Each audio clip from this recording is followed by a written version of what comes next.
the COP process fails to deliver climate justice for the people around the world. I think it's a pertinent meeting. Obviously here in the UK, for those of you joining us in the UK, we're going through a heat wave, and we've seen the Met Office has issued the first ever extreme weather warning for temperature ever to be recorded in the UK. We've seen the heat dome in Canada. We've seen the floods in Germany. And making the news a little less, or not even reported on the news, we've seen in Africa floods, cyclones, and big storms, which don't really make the news as much as weather disasters in the Northern Hemisphere, in the global North. So hopefully our speakers tonight will be able to explain some of the problems of the COP process, why we are still seeing climate disaster 26 years into this process, and offer us some radical solutions to that. So my first speaker tonight is Dorothy Grace Guerrero. Dorothy is Head of Policy and Advocacy at Global Justice Now. She is also part of the COP26 National Coordinating Committee. She's a long-standing activist, author of multiple books, articles, and pieces of research into climate justice. And so, yes, very looking forward to hearing from you, Dorothy.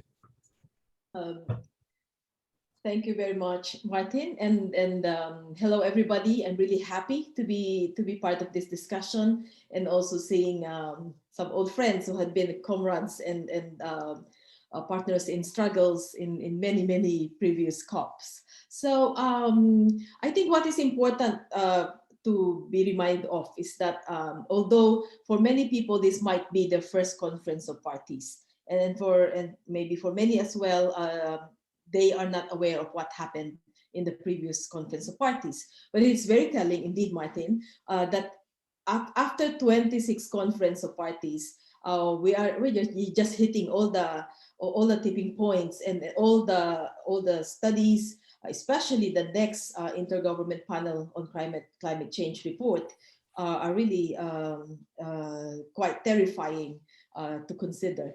Well, for many, they think, or many think, that it is about states negotiating on an equal footing.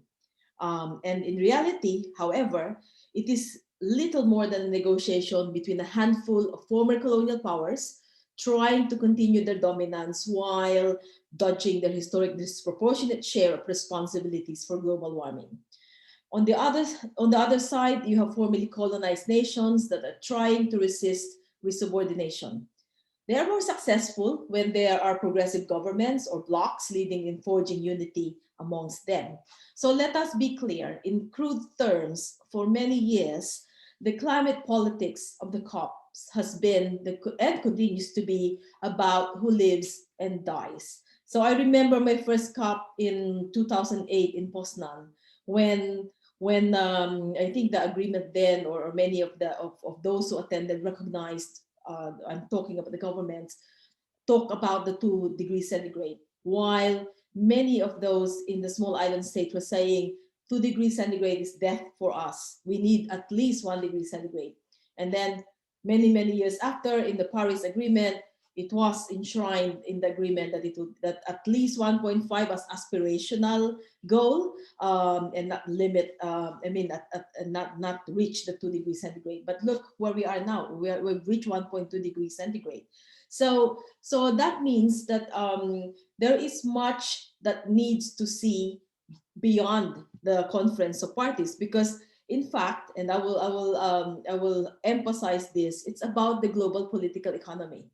And many of those processes in the global political economy, like trade, investment, finance, are not being dealt with inside the conference of parties. And that's a major flaw, that's a major problem. So, and then also the historical fact as well, that climate change has arisen through industrialization, and that it is caused by rich countries like the UK and other high-income countries. It's affecting everyone now, but for many years, often it affected the poorest, who has the least responsibility for it. It has really been driven. We've reached, or almost reaching, a breaking point because of an aggressive form of economics. Some call it neoliberalism or free market fundamentalism, or many other terms. Some are milder, some are straight. But the reality is that, or to characterize it simply, it is about extraction of wealth from the planet, from people and future generations ahead of everything. So the primacy of profits is the main factor here. That profits go in advance of the planet and of human rights. So the right to make profit is built into our global economic rules.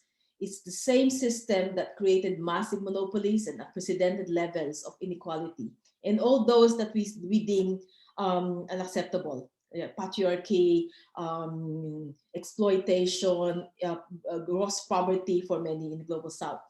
We will not be able to deal with climate change without changing the rules of this global trade, investment, and finance. Lifestyle change are good and well, but they're simply not sufficient if we leave the system in place. It would also be good to be reminded that although many do not feel it, people in the UK and other high-income countries in Europe and North America, Asia, and Middle East are in the top 10% of the population when it comes to average wealth. In a very interesting Credit Suisse study, actually, including your house and car and every asset, if your net worth is above $100,000, you're in that category. So, and this is because if you consider that many people earn as low as $1 to $2 a day, so they don't have that much. So that's why I said many people don't feel it, but in fact, we are here. The people that are in this country are part of that top 10 in terms of wealth. So since the formal ending of empires, new forms of corporate profit making have created corporate empires. These new empires continue the robbery of nature and the futures of people of the global south. So dismantling this requires building a common understanding of all forms of oppression, their interconnectedness, and their global nature. I was told I was given 10 minutes. So what I would do is a look back on the previous COP, and I think Patrick would agree that in many instances, it's once a very hard fought one step forward, two steps backward. We've all been fighting before of this common but differentiated responsibilities. It was enshrined in the Kyoto Protocol, but then it was dismantled in the Paris Agreement. Because with that, at least with the Kyoto Protocol's understanding or principle of common but differentiated responsibilities, it is clear that the rich countries have more responsibilities, should have cut more, and should have put in climate finance to help the developing countries deal with the climate crisis that they're already experiencing. But in the Paris Agreement, now all countries, and that's binding, and that has to be emphasized. While in the Paris Agreement, everyone has to put in their nationally determined contribution. What is also quite stark is that in many of these analyses, the system of wealth creation, production, and consumption of goods is intimate. The intimate connection between this and climate change was not being emphasized. The way that environmental issues and climate issues has been presented is more of a technical problem that can be fixed by all these false solutions that is being presented to us, and for Southern people, they say shove down their throat. The current solutions do not match the gravity and urgency of the climate crisis. That is because of the corporate capture of governance. Since I remember in way back in 2008, when you attend a conference of parties, the lanyard of those attendees will have all those corporate sponsors. I remember the Rio Plus 20, the lanyard that I received have Paribas in it. So it is, and other banks. So I think I will just highlight that, and then maybe end with saying that there are three things that people here in the UK should remember. That if we want justice perspective in current solution, then it is important that we have to think of how do we disrupt this existing class and power relations between North and South and also within countries. How do we put in politics in the analysis? Because first and foremost, climate change is also very, very political.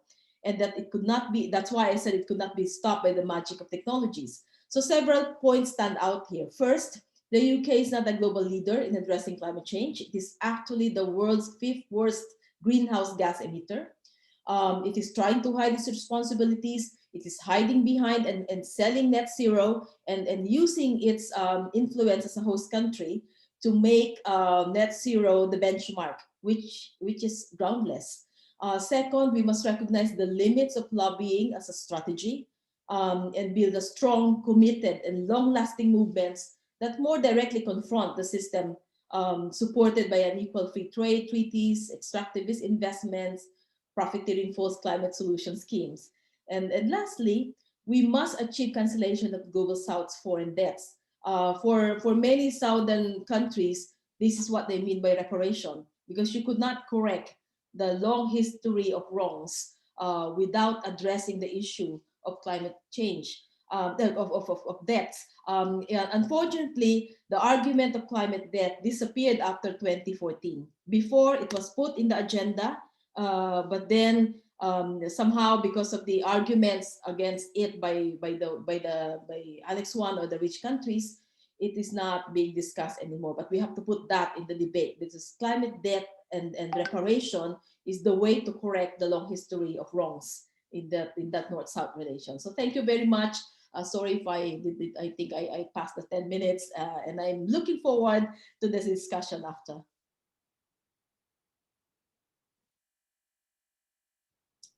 Thank you, Dorothy. You spoke exactly 10 minutes. Don't worry about that.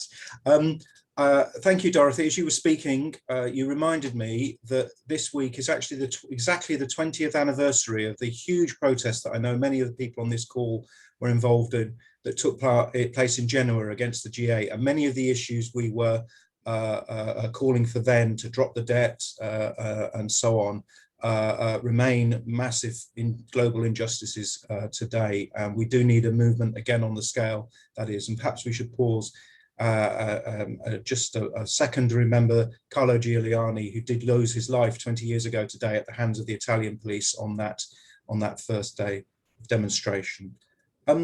My next speaker is Patrick Bond. Patrick is a very long-standing climate activist, campaigner, author and academic in South Africa. He's written extensively about COP, about the climate injustice, climate debt, and so on. His most recent book, he tells me, is called Bricks and Resistance in Africa and is available from Zed Books. But I would encourage people to read his work, and he has posted links in the chat, and no doubt will do so again with some material you might want to download. So I'll be handing over to Patrick now. Off you go, Patrick. We say here, Amandla, away to power to the people. It's fantastic to be with all of you, comrades, because I was in this same meeting 10 years ago, because we hosted here in Durban the COP17 Counter Summit. It was called a People's Space. I was one of the university hosts of that, but it meant doing exactly what you're doing, finding the activists and the clear thinkers all around the country and then making sure they got to Durban. And that meant to protest about 10,000 people on the Global Day of Action, which was December 3rd of 2011. But what it meant was we had to confront some critical problems. Everything Dottie said is absolutely correct, but I want to just add and amplify. And what I'd add is that we didn't quite get things right.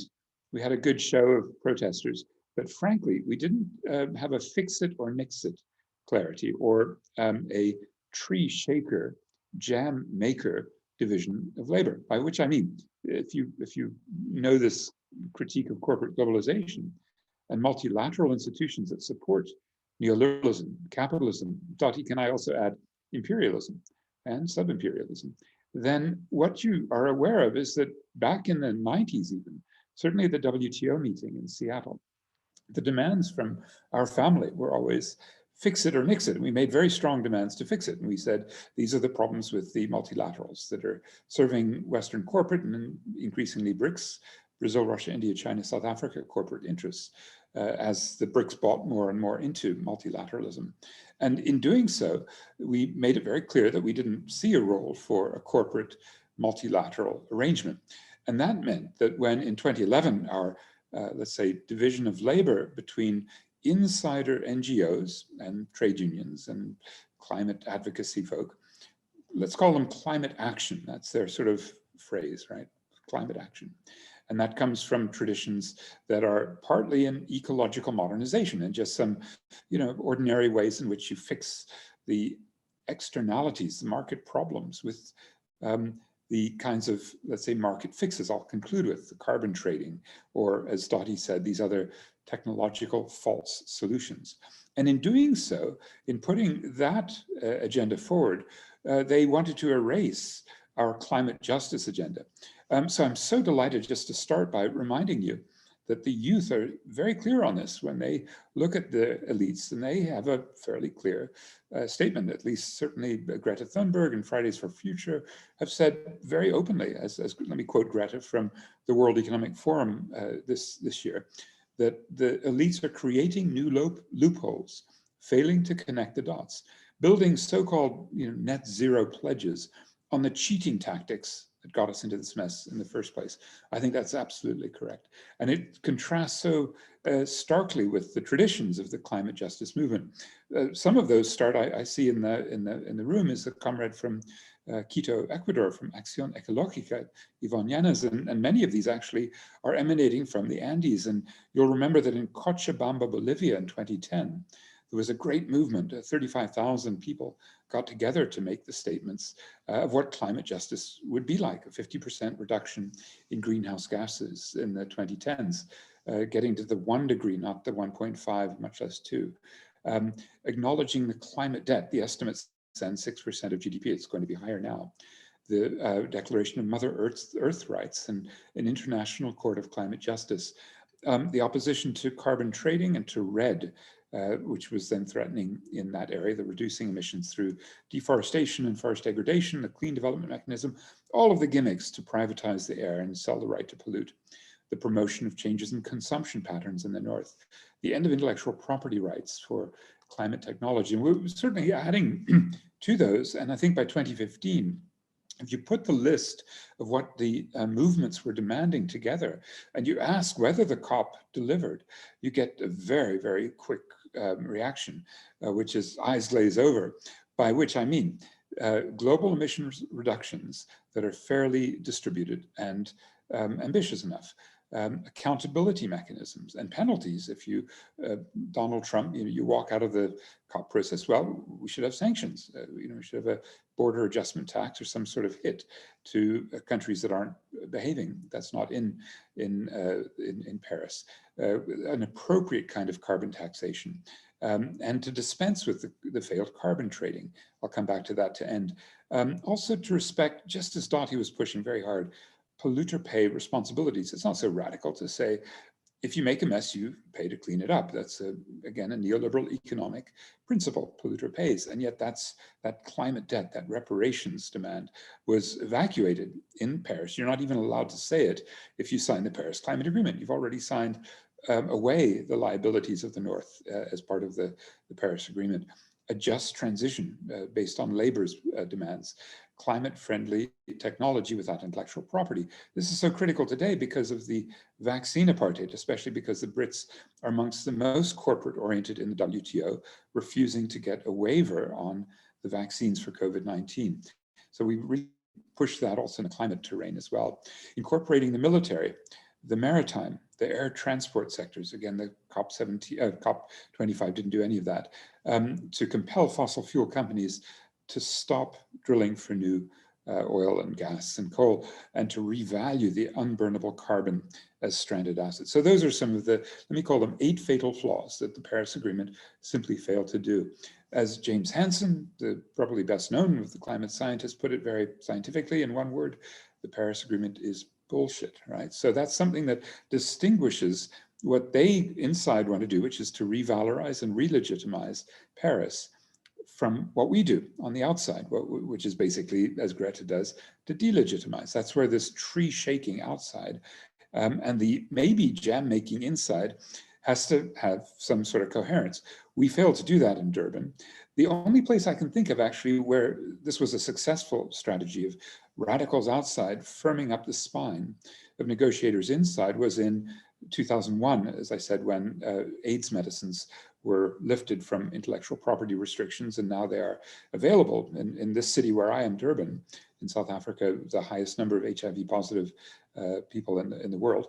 It's been vital, and our life expectancy has gone from 52 to 65 in this country, South Africa, because of that. I would add, as a result, we have to target not simply the imperialist elites, but the sub-imperial bloc. And I would say that based on a particularly important meeting in Copenhagen, which was the COP in 2009, just after Barack Obama won the Nobel Peace Prize. He then flew to Copenhagen and met in a secret kind of back room. He knew where this room was because of the NSA bugging everybody, as Edward Snowden has told us. But there he met Jacob Zuma, the South African president, Lula da Silva from Brazil, Wen Jiabao from China, and Manmohan Singh. Those five did, and it was called the US plus BASIC, Brazil, South Africa, India, China. They did a deal which basically wrecked any accountability.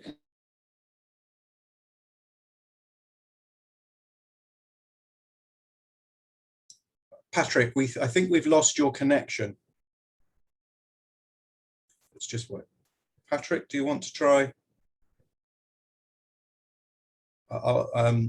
Patrick explained before the meeting that he is currently in Durban, whereas people may know there's been very serious rioting. So I think we may, and he did say that the connection may drop down, as it now has. We are plagued today. I did warn you that this is a very unstable, fragile city.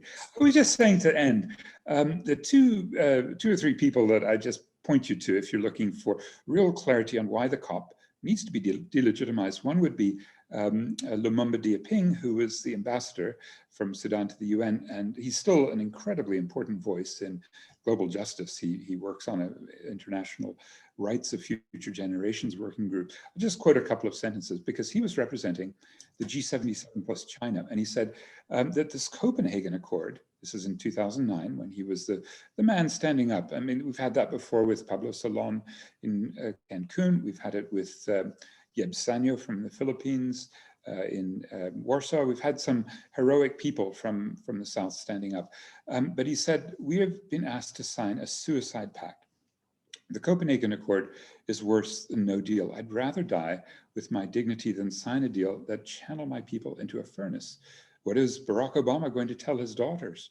That their relatives' lives are not worth anything. And then he went on specifically, and this is so critical so that we're not in a simple north-south dichotomy. He said, look, let's be frank. Many African negotiating delegations came unprepared. Some members were lazy or had been bought off by the industrialized nations.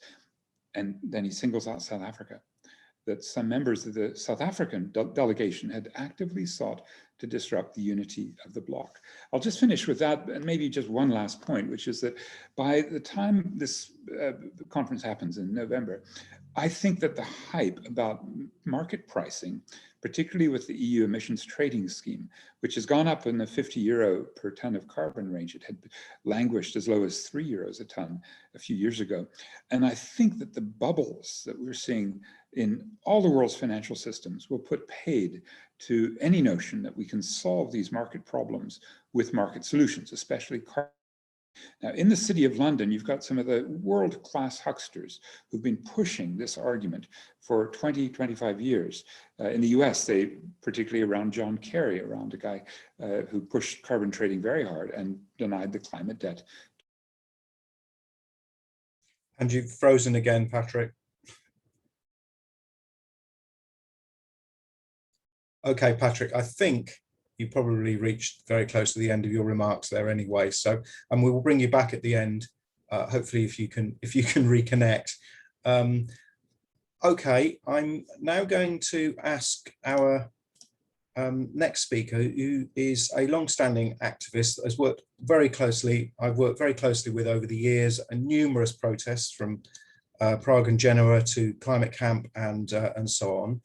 John Sinha's a member of the Campaign Against Climate Change, and he's stepping in today for Suzanne Jeffrey, who is the chair of the campaign, but is unable to join us for technical reasons. So John has stepped in very kindly at the last minute to talk about the Campaign Against Climate Change, the COP26 mobilization, and so on. So over to you, John.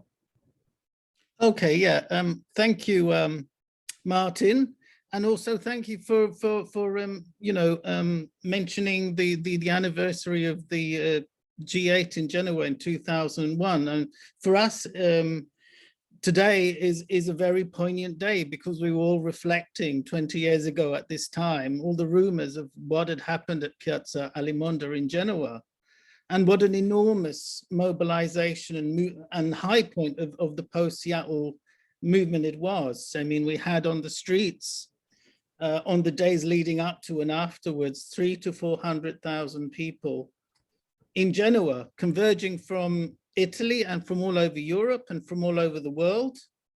We had a counter summit with, the leading luminaries of the what was called the auto globalization movement, people like Susan George and Walden Bellow, who've actually introduced a lot of the themes that we've been discussing today about debt, about the neoliberal trading system, about the WTO and the model, the neoliberal model of actually dealing with the world's problems. And I think for us, the G8 is also important to reflect on it, because who was at the G8 in 2001? We had George Bush was there. George Bush had recently been elected and had withdrawn unilaterally from the Kyoto Protocol. And that was one of the things that actually kickstarted and got the Campaign Against Climate Change mobilized, was after Hague, when George Bush says, that's it, I'm not part of it. We got mobilized, and the Campaign Against Climate Change now has been active for 16, 17 years, and we organized the first global demonstrations during the COP, which linked the global South and the global North.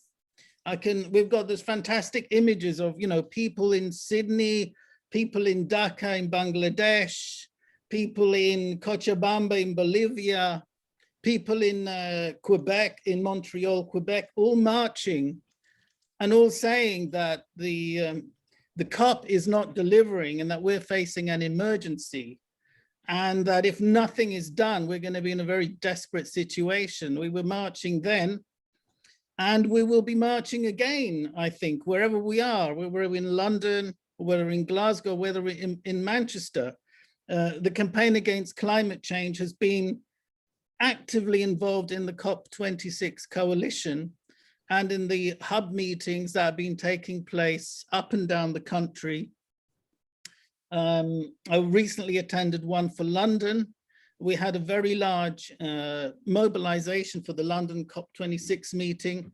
I mean, it came just after the serious flooding we had in London, but just before the serious flooding that happened in the Rhineland. So for us, the issue was much, much more direct. One of the problems with the way climate change is discussed in the West is we get these IPCC reports, and they have projections that go to 2100.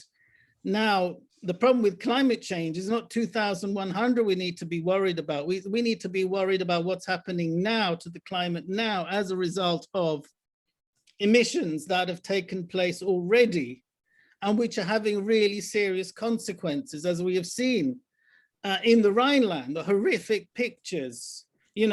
People in the West think, the pictures we've seen in the Rhineland and in Limburg, these are pictures that we associate here in the West with the global South, and not with an modern industrialized economy like Germany, one of the most technologically advanced and industrialized economies in the world, was reduced to a state where the telecommunication systems collapsed, all the bridges, all the transport infrastructure collapsed. the electricity supply system collapsed. And we were dealing, we're having situations where people are being rescued from their rooftops, like we see in the Philippines or in Bangladesh, the same horror. And I think those people who have been relativizing the nature of the danger, people like Lombok, George Monbiot called him a traitor for what he's done. These people are responsible for actually minimizing the risks and relativizing them. And now we're seeing, the consequences of, that 20 years of inaction. When George Bush was in at the G8 in Genoa in 2001, what was Tony Blair saying? Why wasn't he coming up and saying, this is unacceptable, what you're doing, withdrawing from the Kyoto Protocol? Why didn't the other leaders of President of France stay silent? They have got a lot to answer for, the British government, when it comes to the UN process. And instead, what we know that instead of talking about the issue of climate change, Tony Blair was talking about starting a war in Iraq for regime change, so we could get hold of more oil in places like Iraq. And that's why I think it's important to us to look back and point and reflect back to the G8, that massive movement that mobilized hundreds of thousands of people. I was recently at the G7 in that we had in Cornwall in June. I mean, it was much smaller in scale, and it's just indicative of what COVID-19 has done to our movement, how it's reduced the ability for us to get together. We had a much smaller movement, but I think it was very important for us to be there, even though we were in very small numbers at the G7 in Cornwall last month, because we cannot allow Boris Johnson to treat this event as if it's his own sort of global PR event. And that's one of the big problems with the whole COP26 process. It's become a big PR exercise, which is creating the false communication to the people of the world that the world's governments is actually doing something about climate change. In reality, they're doing nothing. And that PR exercise, we need to contest it. We need to say no. We need to be amplifying the voices of people like Greta Thunberg, who can see through the lies, and the young generation who were demonstrating with us in Cornwall, at the G7, the local youth, the local Fridays for Future. We were there as part of Campaign Against Climate Change, as part of the coalition, supporting youth, supporting voices from the global South, and saying, no, we're not accepting your narrative. We are not accepting what you're saying. There's a whole story to this, and you are responsible for the crisis that we're seeing now. You are responsible for the natural climate catastrophes we're seeing now. 20 years ago, had we acted 20 years ago, we would be in a much better position. Global emissions could have come down 20 years ago. If Tony Blair put the same energy into combating climate change as he did into going to war with Saddam Hussein, we would probably be in a different, if he'd spent his political capital on that priority, I think we would be in a much better position now than we are today. And the reason why we're facing this catastrophe, I think, is partly to do with the decisions that were made by George Bush, Tony Blair, Chirac, Putin, Berlusconi. I can't remember who the Prime Minister of Canada was at the time, but all these people have blood on their hands and they're responsible for it.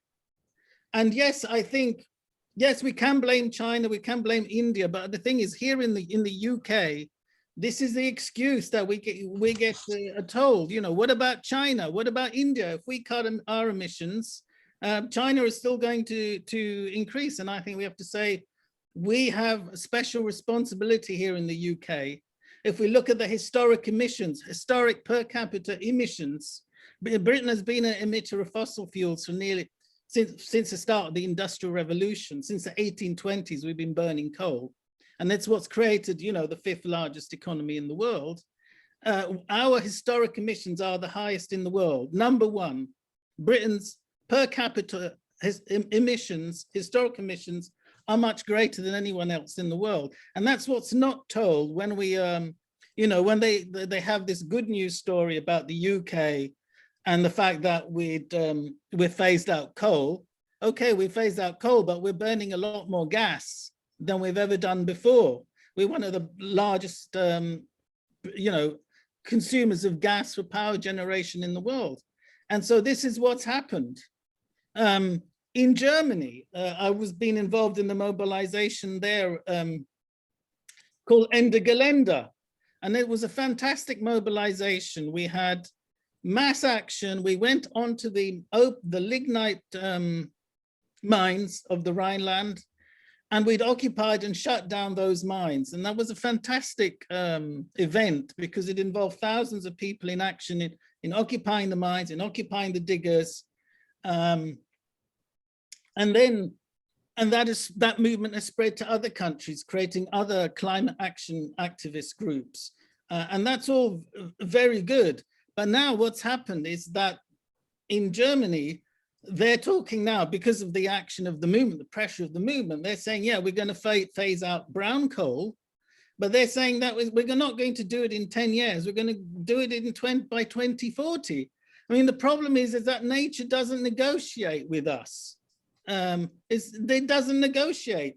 And one of, you know, for me, what was the really bitter, the images I saw from Germany, the Rhineland, the very area where they have the massive open cast lignite mines, is one of the areas that's been most severely impacted by climate change. For me, watching that spectacle of that dam collapse and that entire half a village washed away, that motorway that resembles a river or a lake. Could you finish, John? Wind up. It's a very bitter image. So I'll just finish off by saying, the campaign against climate change has been very active. We're involved in a mobilization as part of the COP26 coalition. We've been getting the work trade unions and schools and colleges to pass motions backing mobilizations. And so we want to see the biggest possible mobilization possible in Glasgow and everywhere else in the UK. And I'll leave it at that. Thank you very much, John. If you've been paying close attention to the list of speakers, you'll know that there is supposed to be a fourth speaker, Clayton Thomas Muller from Canada, who's not yet joined. He is messaging me and we're trying to facilitate that. And when he does join, I will ask him to contribute. So, but while we wait for that, I want to throw the discussion open to a wider audience.